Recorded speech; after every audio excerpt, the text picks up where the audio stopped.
Hey y'all, before we get started today, let me tell you about this week's sponsor. Join musician and comedian Mike Furman in a new and unique approach to child safety, something we're all about here. Turning parents' phone numbers into catchy tunes for kids. At myphonenumbersong.com, you enter a phone number, choose whose number it is, mom's, dad's, etc., and within seconds, you'll have a fully produced earworm featuring that number as the lyrics. Perfect for a child to sing along with.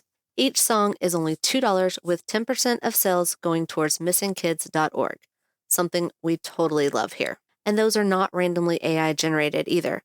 Mike actually recorded himself singing the over 1,600 digits used to assemble each custom song.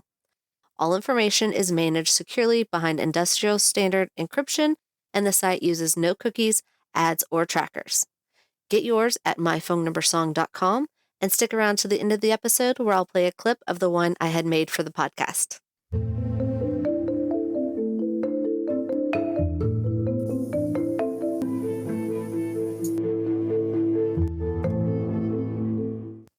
Hey y'all, what's up? Welcome to Before Amber, a true crime podcast.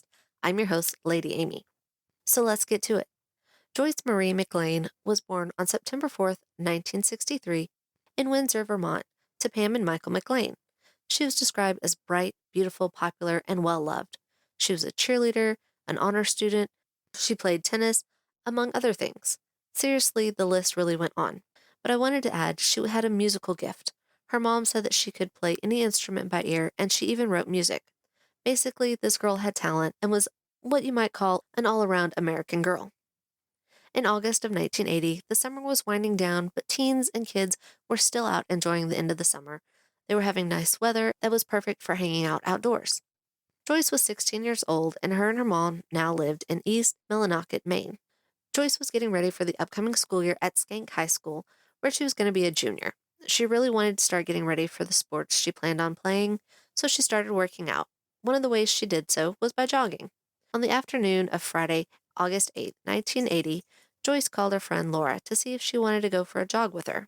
Laura wanted to, but when she asked her dad, he told her no because she had responsibilities at the house that she had to take care of. So Joyce went for the jog by herself. It wasn't that big of a deal. She had no problem running alone. It was just always nice to run with a friend. The town of East Millinocket had from 2,300 to 2,600 people at the time. It was considered a very safe place to live. Joyce had no worry about jogging alone. She told her mom her plan and left the house around 7:30. After an hour or so, Pam started to get a little worried. Joyce should have been back by now. The path she planned to take wasn't super long or hard, and it shouldn't have taken her more than an hour. Pam called Joyce's dad, Michael, to let him know she hadn't been home yet. Pam and Michael were actually separated at the time.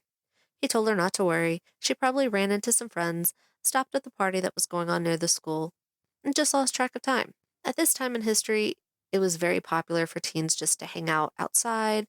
Maybe the park, parking lots were a big place for kids to hang out. They'd just talk, listen to music, sometimes drink. That's just what they did. There was actually also a party going on that night at a man named Adam's house, which wasn't far from the school, which is actually where Joyce was going to be running. Joyce's friends would later tell investigators that they didn't believe that she'd go to the party without telling them, but her dad's point was there's plenty of chances for her to run into someone she knew and lose track of time. That night, a storm moved in, and Joyce still hadn't come home. By Saturday, all her friends and family were looking for her. Everyone was calling each other to see if they knew where she was or if they had seen her somewhere. No one had. By midday, the police were involved. Witnesses said that they saw Joyce running near the high school, and she turned a corner and headed towards the softball and soccer fields. This was the last confirmed sighting of her before she disappeared. There were people just hanging out near the school that saw her. They said she didn't appear in danger or distress. She was just jogging. Saturday evening, police set up a base camp at Joyce's home. Everyone gathered there to make a plan for an organized search the following day. This included her family and friends. A boy named Peter Larley showed up. This didn't sit well with Pam for some reason. First, he was 4 years older than Joyce, and they weren't friends. They were barely acquaintances. She just felt he was out of place there. He didn't stay long, though, but he did learn the plan for the following day. The next morning, before the search began, Peter actually went out on his own to search for Joyce. And what do you know? He found her body laying in the area near the soccer fields behind the high school. He said he knew she was dead, but he still screamed her name as if he could wake her up or something. He immediately went to the police, Right away, the local police knew this was going to be a case that was far too big for them to handle, so they called in the state police for help. It was obvious from the start that this was a murder. She was naked with her hands bound behind her back by pieces of clothing, and her face and head had been severely beaten. There were no signs of sexual assault, but they still felt the murder may have been sexually motivated. Joyce's friends and family were shocked and heartbroken. Many of them said they never thought this would be the outcome. They really just thought she had gotten lost, maybe hurt when she went for her run, but not dead and definitely not murdered. Police brought in dogs and they found some evidence. One, they found a ceramic glass insulator near her body. This looks kind of like a coil and it's on top of those metal cylinders that are on electrical poles. This was near her body and it appeared to have blood on it. The dogs followed the scent and that led them to what police described as a rock wall, but when you look at pictures, it's really not a wall, it's just a line of big rocks. Within these rocks, they found Joyce's clothes. Pretty quickly, suspicion fell on Peter. Why did he go searching on his own, knowing that there was a plan set out for that day? Again, it just felt odd. However, the town didn't really think that a local could have or would have done this. Everyone knew and loved Joyce. When Joyce went missing, there was actually several people from out of town there.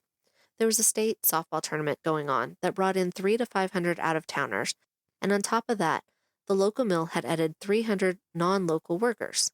So we're talking 600 to 800 extra people in town this weekend. Police questioned as many of the people as they could, but were finding nothing that could connect them to Joyce's murder, so they had to start looking local. Police gathered as much information as they could from Joyce's friends and family. They really wanted to focus on the Mills in Joyce's life and at her school, since they believed it was sexually motivated. Rumors again started going back to Peter. There were just too many coincidences, and he was just too odd. A week after Joyce was found, Pam actually came home, and Peter was just sitting on her porch steps, like, WTF, why? I looked, and I couldn't really find anything that said what the purpose of him being there was. It just said he was there. To me, it seemed like he was maybe trying to insert himself in the investigation somehow, which most of you know is something that a killer often does. With his name coming up over and over, and the strange way he was acting, the police questioned him over and over. He was their only person of interest.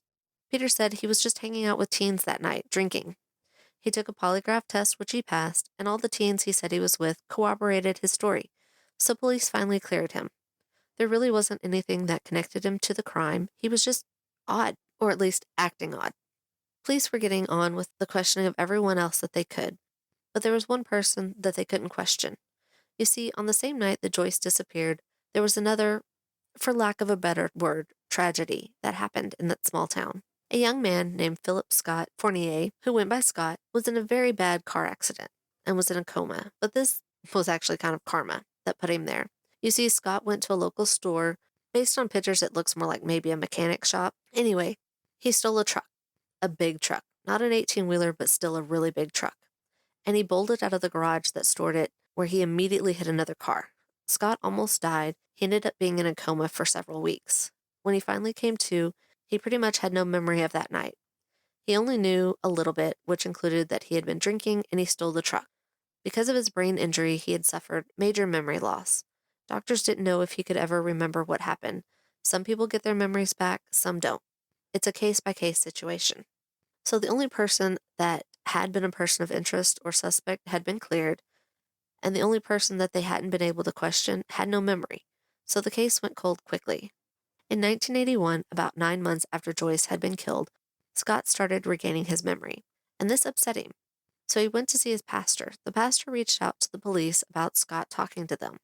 Scott wanted to talk to the police and tell them what he remembered, but he was worried people might think he had something to do with the murder. So they set up a secret interview at a different town's police department. This way, no one would see him talking to the police.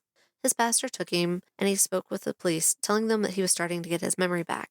He told them he remembered being at the party at Adam's house, and he heard people talking about a girl being assaulted and being hit, but he couldn't remember who was saying it. He told them that he also remembered tripping over a body of a girl when he left the party. He thought her arms had been tied behind her back with rope. Police knew this wasn't true because it wasn't rope that she was tied with. His story just didn't add up or match the evidence that the police had. But Scott was determined to help the police, so every time he started to get his memory back, he would go back to them and tell them what he remembered. He would tell them mostly the same story over and over, but there would be a different guy whose name he would give them. 5 different guys he named as the killers. Police were able to mark each one of these guys off, except for one, Grant Boyton. He was actually a really good friend of Joyce's. You might say one of her best friends. People didn't believe he did it, but police took him in for questioning anyway. He said he was at the party and got really drunk and he couldn't remember everything from that night, but he offered to take a lie detector test. The test was inconclusive, probably because of his memory loss from drinking, but he ended up taking a second one, which he passed. However, there was part of the night that he couldn't be accounted for. He was at the party and seen by many people, but there was a time where no one saw him. He told investigators that it was at this time that he started feeling sick and went outside to get some air. No one was with him, so no one saw him at the time. Police went back to Scott to see if he remembered anything else that could help them. And he said yes, he remembered exactly who killed Joyce. He gave them the name of the killer. He said it was Grant. So police went back to Grant and this time arrested him. Grant said at the time he was arrested, they told him he needed to confess because they knew he did it. They had a signed confession from Scott saying that Grant was the killer. Grant was confused as heck. The police told him to confess and he would only be charged as a juvenile. Grant refused to confess. All police had was a statement from someone whose memory hadn't fully returned and kept changing their stories. Police knew this was true and that they had to give up and let Grant go. They didn't have anything else to link him to being the murderer. But Grant's life was affected greatly from this. He had trouble finding work and he just could never get out of the cloud of suspicion that followed him around. Police finally were like, okay, Scott hasn't been very reliable. We have to focus on something else. In 1983, a girl named Justine Gridley was kidnapped and murdered when she went out for a jog. Very similar circumstances. Her clothes were actually found hidden in a similar rock wall to that of Joyce's. A detective named Detective Zamboni wondered if they were related. However, he seemed to be one of the only people that believed this. Justine's case wasn't cold like Joyce's. A man named Joseph Albert was found guilty of the crime. Albert had actually just been released from prison after serving time since the 1970s for killing his girlfriend when he killed Justine. Detective Zamboni was certain that Albert was the killer, but couldn't find anything that linked him to Joyce. Albert also didn't have a car at the time. He lived in another town and would have had no way to get from his town to Joyce's town, commit the murder, and then get out of town. Joyce's mother wrote to Albert when he was in prison and simply asked him, "Did you kill my daughter?" He wrote back and said, "No, I didn't, and I don't know who did." Pam believes him. After Joyce had been gone for 5 years, Pam started Justice for Joyce, a way to help raise money for her case and keep it alive. This brought some renewed interest in the case, but it really didn't bring anything that could bring them closer to the killer. With advances of technology and DNA, after 20 years, Pam begged and begged the state police to exhume Joyce and look for DNA that may have been missed back then. But they refused. So what did Pam do? She raised the money herself and got the attention of two of the biggest forensics experts there are, Dr. Michael Baden and Dr. Henry Lee. When I say these guys are the biggest and best, I mean it. Most of you have probably heard their names one way or another. They are the big dogs. Here's just a little bit of their resumes. Dr. Michael Baden was the expert witness in the O.J. Simpson case. He served as a chairman of the Forensics Pathology Panel of the U.S. Congress Select Committee of the assassinations of both Martin Luther King Jr. and J.F. freaking K. If you don't know, I am obsessed with the JFK assassination, but now's not the time for that rabbit hole. But that's not all. He also conducted private autopsies on Michael Brown, George Floyd, and Jeffrey Epstein, just to name a few. Dr. Henry Lee is just as impressive. He worked on the D.C. sniper case, the O.J. Simpson case, Lacey Peterson. He helped with the forensic investigation from 9/11, and he also did work on the reinvestigation of the JFK assassination. He worked with the Elizabeth Smart case and John Benet Ramsey, just to name a few. Like I said, these are the big guns. Whether you agree with their findings, it's not relevant. These two are the best of the best. They heard about Joyce's case and they said they would perform the autopsies themselves. So in 2008, they exhumed Joyce and found a few things. They actually found 3 hairs and a few fingerprints on her body. This gave everyone hope. Joyce's family and friends held their breath as they waited and waited for the results to come back. They tested the hairs against 5 different guys that Scott had named from those interviews so long ago, and the DNA came back to one person, just one. It came back to Joyce herself. Everyone was heartbroken. Friends began to believe that this case was never going to get solved. if the best couldn't prove or find anything, what hope did anyone else have? But hope was not all lost. With such big investigators looking into the case, the state felt that they really needed to step it up, and a cold case team was put together for Joyce's case. After all this time, they decided to start at the beginning and go through old notes and records from the original detectives. Back then, when a detective would retire, a lot of times they would take their notes with them. That's just the way it was. It wasn't corruption, just what they did. So they had to track down all the retired detectives and get their notes. When they did, they noticed something. There was no notes or records of that first interview with Scott, the one that was done in a different town for safety. No notes were taken by either department. There was no record of the interview at all. That was written down anyway. The cold case detectives believed that there had to have been some sort of information in there that could be the key to the case. They knew the pastor took Scott to the police, so they thought it wouldn't hurt to track him down and ask him what he could remember. They ended up tracking him down. He was now living in a different state, but he agreed to talk to them and tell them what he remembered. What he said broke the case wide open and made it red hot. He said that when Scott started to get his memory back and was all upset all those years ago, he came to him and told him he remembered what happened. He remembered that he had killed Joyce that night. He said Joyce kicked him and he got mad, picked up an insulator from the ground and hit her with it. The pastor said he asked Scott if he raped her, and he said no, he couldn't because it was her time of the month. And with that little statement, the police knew they had to go to Scott. You see, Joyce was in fact on her period, but it wasn't something that anyone knew. The original police didn't even know about it. It was just in the autopsy. So for Scott to say that and tell the pastor, he had to have done it. No one knew that information. They knew they needed to have all the information together before they could move in on Scott. After looking over all the old interviews, it was clear that Scott had one pattern. He seemed to be constantly deflecting. They also realized that he was kind of infatuated with Joyce before she disappeared. It was said that he would watch her running sometimes. And also, the teens that saw Joyce running that night said that they had seen Scott in the area too, around the same time. Everything was coming together for investigators. In March of 2016, Scott was arrested and charged with Joyce's murder.